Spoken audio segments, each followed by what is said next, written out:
Záhorie ponúka umelcom množstvo inšpirácie. Nie sa teda čomu čudovať, že v dňoch od 12. do 18. augusta sa na chate u Kubicov v chotári obce Buková konalo medzinárodné výtvarné sympózium. Stretli sa tu 8 autori zo Slovenska, Čiech a Bulharska. Organizátorom a zároveň hostiteľom tohto sympózia bol výtvarník Andrej Augustín. Príjemné prostredie v lone prírody podnietilo umelcov k vytvoreniu diel, ktoré sa spolu s ich súčasnou ateliérovou tvorbou stali súčasťou výstavy Spojené farby Záhoria. Vernisáž tejto výstavy sa uskutočnila vo štvrtok 18. augusta v Záhorskej galérii Jána Mudrocha. My sa stretávame takto už spoločne niekoľko rokov a aj v zahraničí, vo Francúzsku, v Slovinsku, na rôznych miestach.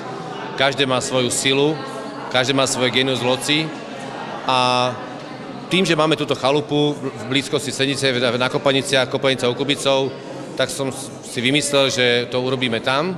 Poznáme sa zo škôl a týchto umelcov z Čiech poznáme vlastne z rôznych stretnutí, sympózií a spoločných aktivít.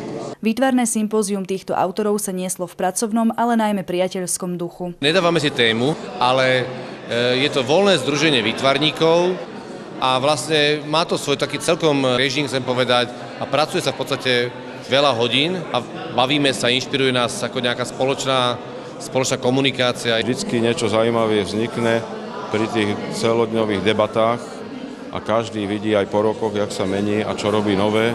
Čiže je to taká veľmi dobrá atmosféra na tvorbu. Z kreatívneho stretnutia si odniesli len pozitívne emócie. Bolo to okolo tej nádhernej prírody vlastne a ten hrad nádherný a proste tu som chodieval vždy rád. Bolo to veľmi fajn, veľmi sme sa nasmiali a veľa aj roboty porobili. Bolo to veľmi príjemný čas s priateľmi, ktorí sme strávili spolu.